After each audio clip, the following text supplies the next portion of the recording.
కేటీఆర్ గారు ఈ యొక్క ఫార్ములా ఈ రేస్ విషయంలో జరుగుతున్నటువంటి ఎంక్వైరీ ఈడీ ఎంక్వైరీ కానీ రాష్ట్ర ప్రజలను ఈరోజు మనం చైతన్యపరచాల్సిన అవసరం ఉంది. మీరైనా మేమైనా అటు మీరైనా బీఆర్ఎస్ పార్టీ నీళ్లు నిధులు నియామకాల నినాదంతో తెచ్చుకున్న తెలంగాణ మన ప్రజలు మనం నమ్మి మిమ్మల్ని 10 ఏళ్ళు ఇప్పుడు మమ్మల్ని కూడా అధికారంలోకి తీసుకొచ్చిర్రు.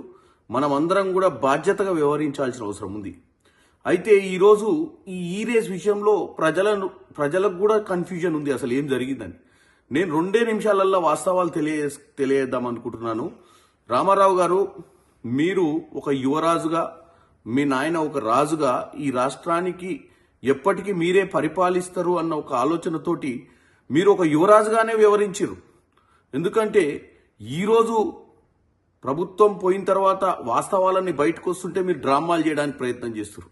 మీరు హైదరాబాద్ నగరాన్ని గ్లోబల్గా ప్రఖ్యాతి చెందాలన్న ఒక ఉద్దేశంతో క్యాబినెట్ మీటింగ్ పెట్టకుంటేనే హైదరాబాద్ నగరం కోసం ప్రపంచంలో తెలంగాణ ఔన్నత్యాన్ని చాటి చెప్పడానికి మీరు ఏదో డబ్బులు ఖర్చు పెట్టినట్టు, ఏదో హెచ్ఎండిఏ ద్వారా 55 కోట్ల రూపాయలు ఏదైతే దుర్వినియోగం చేసిరో ఇది రాష్ట్రం కోసం చేసినట్టు, రాష్ట్రంలో కాంగ్రెస్ పార్టీ ప్రజల్ని తప్పుతో పట్టిస్తున్నట్టు మీరు డ్రామా చేస్తున్నారు.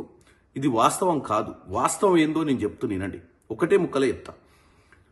ఈ యొక్క ఫార్ములా ఈ రేస్ కంపెనీ FEO ఫార్ములా ఈ operations company London based company, అంటే లండన్లో ఉన్న కంపెనీ. ఈ కంపెనీతో 2022లో గ్రీన్కో అనే ఒక కంపెనీ కేటీఆర్కి అత్యంత సన్నిహితులు, కేటీఆర్ కోసం ఎలక్ట్రాల్ బాండ్స్ ద్వారా బీఆర్ఎస్ పార్టీకి నిధులు సమకూర్చినటువంటి ఈ మిత్రులు, వీళ్ళు చీకటి మిత్రులు.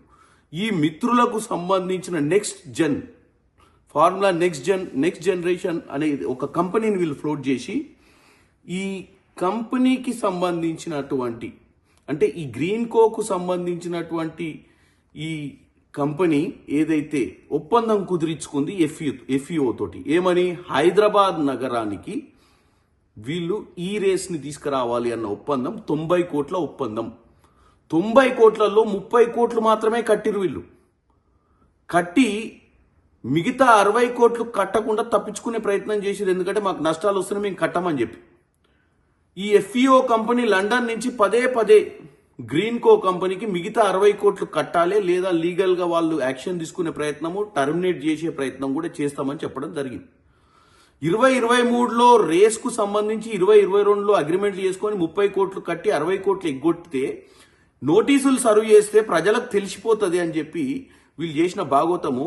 వాళ్ళని కాపాడనికే, ఎవరిని, గ్రీన్కో ప్రమోట్ చేసబోయే కంపెనీని కాపాడనికే, నెక్స్ట్ జనరేషన్ కంపెనీ ఏదైతుందో దీన్ని కాపాడనికే కేవలం కేటీ రామారావు గారు హెచ్ఎండిఏ మీటింగులు పెట్టకుండా, హెచ్ఎండిఏకు FEOకు ఏ అగ్రిమెంట్ అక్టోబర్ 30కి అగ్రిమెంట్ అయింది, 30కి అగ్రిమెంట్ అయితే అక్టోబర్ మొదటి వారం నుంచే మనీ ట్రాన్స్ఫర్ చేయడం మొదలుపెట్టారు.